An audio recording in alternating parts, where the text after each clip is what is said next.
Kemudian juga Pak, wal amalu bila ilmin la yusamma amalan. Amal tanpa ilmu ada sah amalnya.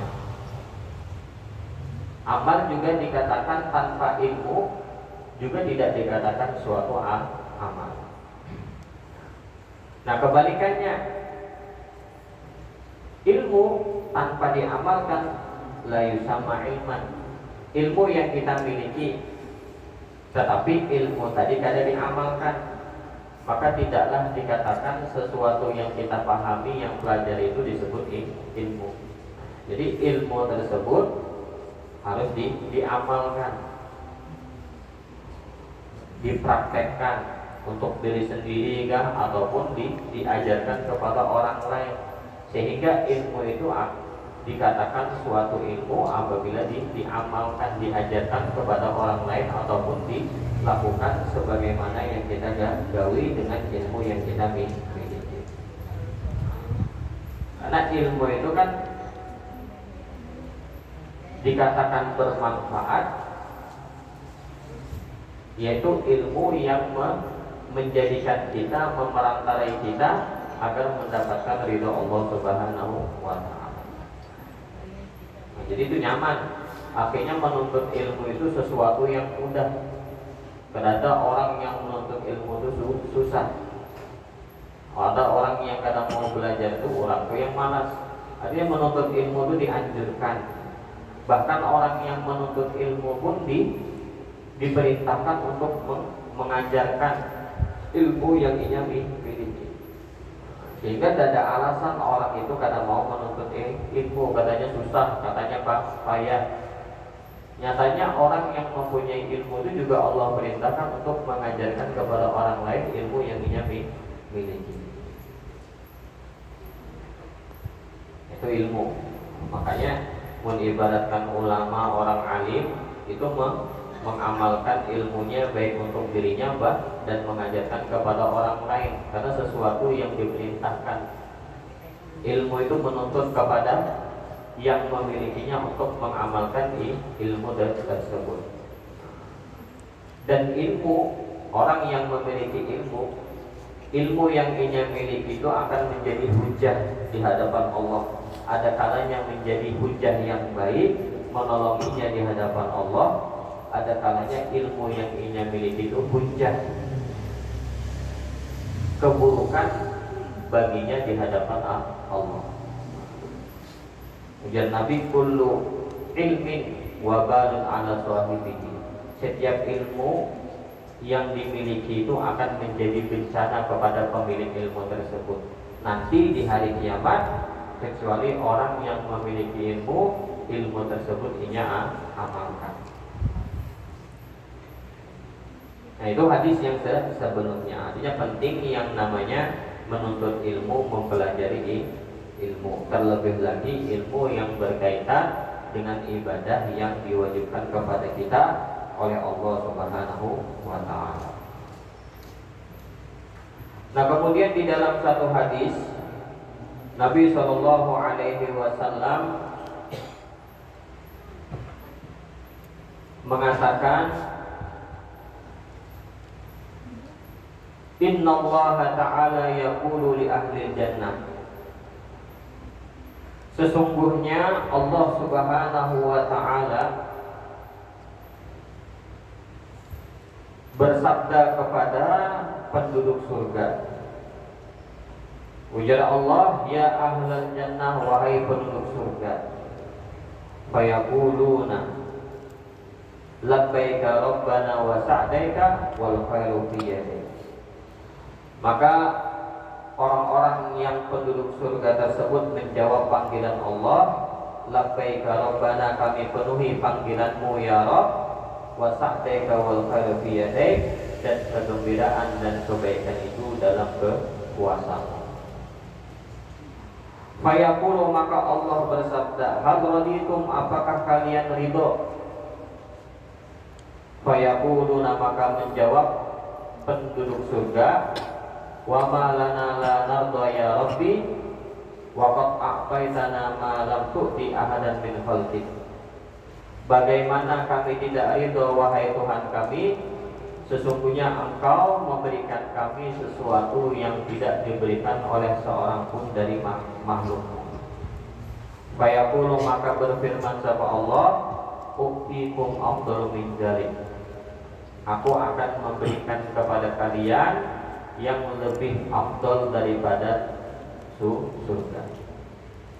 Fayaqulu, maka menjawab sapa penduduk surga, ya Rabbi wa ayyuhi afdalu min dzalik. Wahai Tuhanku, apa yang paling afdal daripada itu semua? Fayaqulu uhillu alaikum ridwani fala askhatu alaikum ba'dahu abada. Aku halalkan atas kalian ridhoku dan aku tidak akan murka kepada kalian setelah itu selama-lamanya.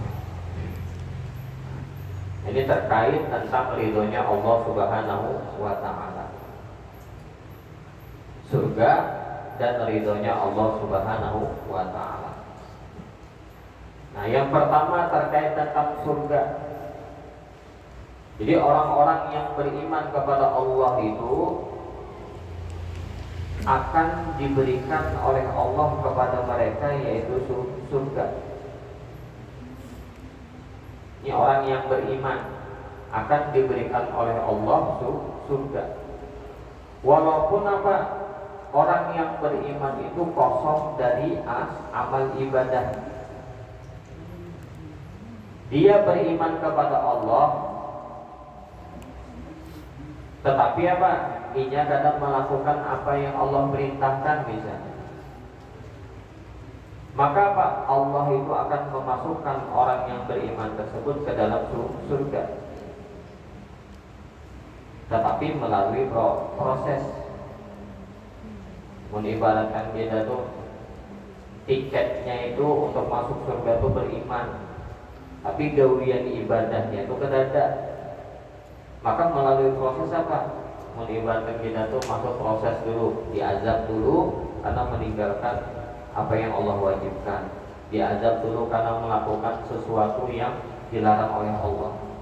Mengibaratkan bersih, kayak mana apa pakaian yang kotor dicuci, mengibaratkan bersih, baru hanya dimasukkan ke dalam surga. Jadi orang yang beriman kepada Allah itu tiket bagi mereka mendapatkan surganya Allah. Nah, beda kalau misalnya orangnya itu beriman kepada Allah dan selama hidupnya di dunia ia melakukan amal-amal yang diperintahkan oleh Allah, misalnya menjauhi apa yang Allah larang, maka Pak, ia akan mendapatkan surganya Allah dan bahkan mendapatkan derajat yang tinggi nanti kelak di surganya Allah Subhanahu wa ta'ala. Karena kan mengibaratkan surga itu bertingkatan. Bagaimana ketentuan orang itu, misalnya Pak, di surga itu tinggi derajatnya atau tidak, itu sesuai dengan amal ibadah yang ia gawi. Seberapa banyak amal ibadah yang ia gawi selama di dunia, maka di situ juga akan mendapatkan derajat tinggi kelak di surganya Allah Subhanahu wa ta'ala. Jadi surga itu apa? Adalah tempat yang menjadi balasan bagi mereka orang yang beriman kepada Allah Subhanahu wa ta'ala. Dan penghuni surga tersebut di dalam surga maka akan mendapatkan kenikmatan-kenikmatan, kesenangan-kesenangan yang bahkan kesenangan tersebut yang Allah berikan kepada mereka penduduk surga itu kesenangan yang apa? Belum pernah mereka rasakan selama di dunia. Itu kesenangan, kenikmatan yang ada di dalam surga. Makanya Nabi itu menggambarkan surga itu, kenikmatan surga itu apa? Ma la ainun ra'at wala udhunun sami'at wala khatarat ala qalbi bashar. Jadi kenikmatan yang ada di surga itu apa? Sesuatu yang tidak pernah dilihat, dipandang mata manusia. Kada pernah didengar kenikmatannya itu oleh telinga manusia, dan bahkan kada pernah yang namanya terlintas di dalam hati manusia terkait kenikmatan yang ada di dalamnya surganya Allah. Ini kenikmatan yang kadang-kadang mereka rasakan selama di dunia.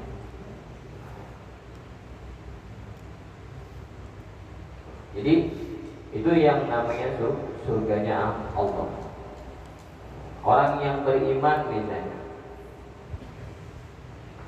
baik melakukan amal ibadahnya itu banyak ataupun sedikit, atau amal ibadah yang inya gawe itu besar ataupun kecil, tetapi kalau inya beriman kepada Allah di akhir hayatnya, maka kebaikannya itu telah menyebabkan inya, keimanannya itu menyebabkan inya mendapatkan balasan dari Allah, sebagaimana yang Allah janjikan orang-orang yang beriman laki-laki maupun perempuan. Allah janjikan mereka itu surganya Allah Subhanahu wa ta'ala. Nah, itu surga. Surga itu tempat balasan bagi orang-orang yang beriman, bagi orang-orang yang taat, melakukan kebaikan dan menjaga dirinya dari apa yang dilarang oleh Allah Subhanahu wa ta'ala selama hidup di dunia. Itu surga. Nah, yang kedua tentang ridhonya Allah Subhanahu wa ta'ala. Maka apa? Ridhonya Allah Subhanahu wa ta'ala itu afdalu min zalik, lebih afdal, lebih unggul daripada surganya Allah, daripada apa yang ada di dalam surga, kenikmatan maupun kesenangan yang didapat oleh orang-orang penghuni surga. Artinya bukan kebalik, bukan artian surga itu lebih unggul daripada ridhonya Allah, bukan artian surga itu apa lebih afdal daripada ridhonya Allah.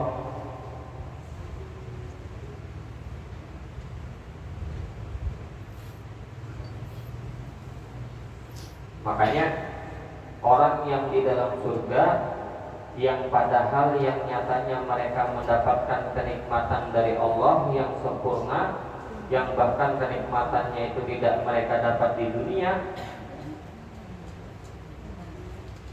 Nah, tetapi apa? Belum lengkap kesempurnaan tersebut tanpa ridhonya Allah Subhanahu wa ta'ala. Itu orang penghuni surga sudah mendapatkan kenikmatan yang sempurna misalnya, sudah mendapatkan keinginan yang mereka tidak bisa dapatkan selama di dunia, mereka dapatkan di surga. Tetapi kesempurnaan yang mereka dapatkan di surga itu kada bakal lengkap kecuali mendapatkan ridho dari Allah Subhanahu wa ta'ala. Namun ibaratkan secara contoh yang lebihnya nyamannya itu ibaratkan kita tuh mampir ke rumah orang, ada orang sugih misalnya, kekawanan seorang misalnya sugih, masuk ke rumahnya, ibaratkan kita tuh di rumahnya itu disediakan banyak makanan, banyak minuman berbagai macam disediakan, nyaman sudah itu.